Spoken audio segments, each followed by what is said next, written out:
Hello everybody, I'm back. The last upload was a while ago, Sonic and the Sapphire Skies devlog, I think, but I'm gonna have a new build of that out within the next month, so you guys can look forward to that. But today, I'm going to be focusing on Sonic and Shadow Generations Nintendo Switch 2 port, because I have a lot to say, right?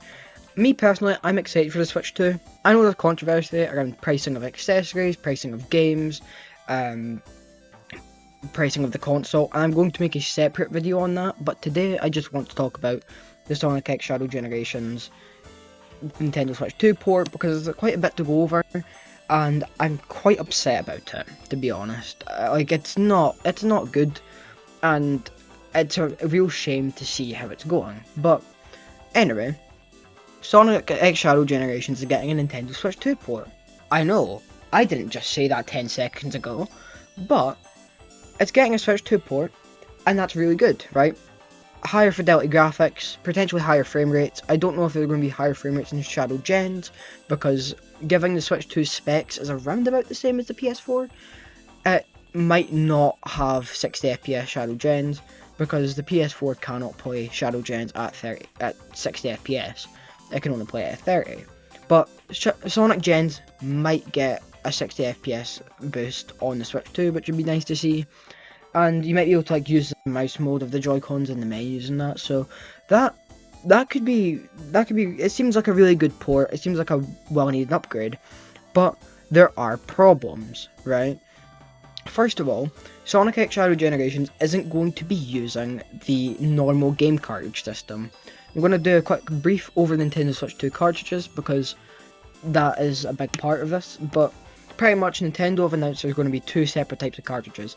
Game key cards, which require, when you put the game card into the system, you will download the entire game onto your system, and nothing's actually on the card except an activation for the game, right?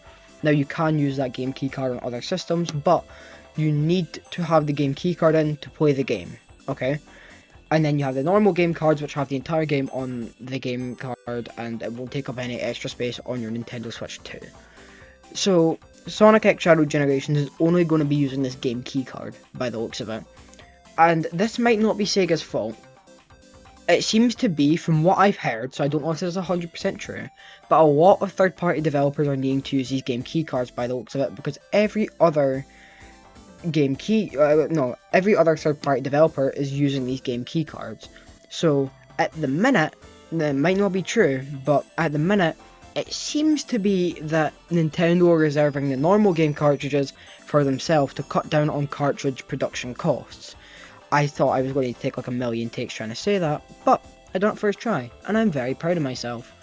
But it looks like they're reserving them for their first-party games, and third-party developers are stuck with these shitty game key cards, right?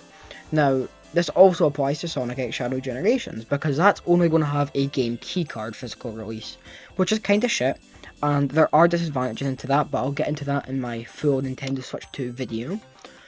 But it's not great, but that's something I could look past, because at least I own the game on Switch 1, and I could get an upgrade pack for $10 to get the Switch 2 version. No, I cannot. Sega have announced that you cannot upgrade your Nintendo Switch 1 version of Sonic and Shadow Generations to the Nintendo Switch 2 version. You can transfer save data to the Switch 2 version, but you can't buy an upgrade pack like you can for Legend of Zelda Breath of the Wild, Tears of the Kingdom, Mario Party Jamboree, voice crack, Jesus Christ, Mario Party Jamboree, and Kirby in the Forgotten Land. And that really annoys me, because that means I would need to drop another, if I buy it on Nintendo Switch 2, I need to drop another 50 bones just to get the Switch 2 version. And I've already bought this game 3 times, right? I bought it on sale on Steam, I bought it for Switch at launch because I wanted the reversible cover, and I pre-ordered it for PS5 before launch to get the Sonic Adventure skin and all of that. So it's really shit that I would have to drop another 50 bones on it, but it's a really good game. But I don't know, I'll probably hold off on getting that, because I'm looking to get the Mario Kart World bundle, so I have a full game to play, because the open world part of that game seems really good. But I'll talk more about that in the full Switch 2 video I'll do soon. But it's really, really shit that Sega have done this, and I'm wondering whether this is a Nintendo move or a Sega move, because as I just mentioned previously, Nintendo seem to be forcing third-party developers to use game keycards. What if they're forcing third-party developers to not be able to have upgrade packs? It's feasible, but I don't know how true that is. And it's a real shame as well, because I'll throw up the post on screen, but Sega made a snide remark towards Nintendo a while back when Mario Kart World's price got announced to be $80 bucks in the US and $75 in the UK.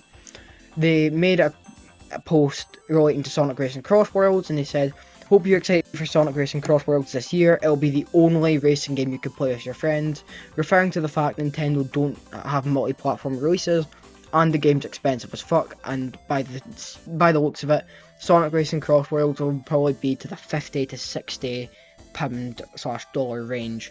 So it's a real shame that if this is a Sega choice, and this wasn't because of some Nintendo contract, that they're selling the game for like they're not letting you upgrade to the Switch 1 version to the Switch 2 version. It's really shit, because people, quite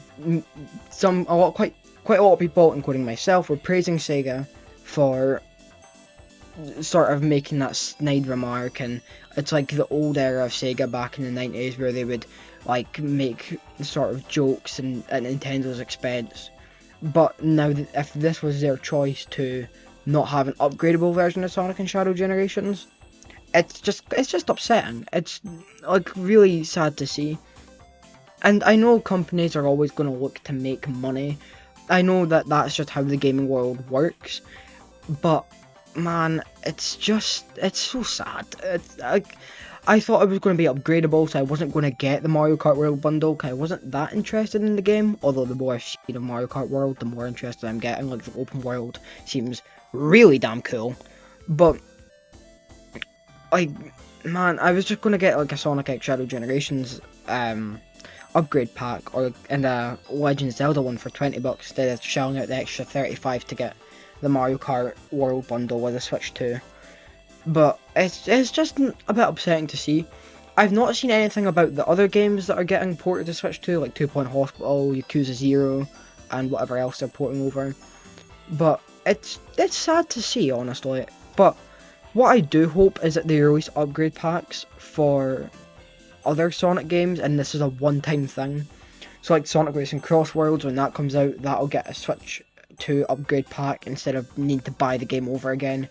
If you say when Sonic Racing Cross Worlds comes out, you have a Switch 1, but then after a while you get a Switch 2.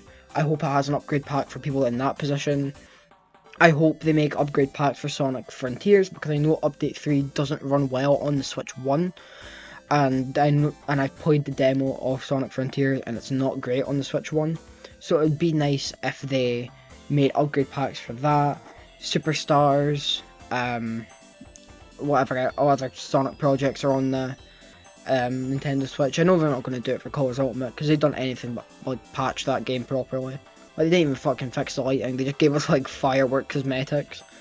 But yeah, it's really sad to see that happen, because I don't know, it's just a bummer, really.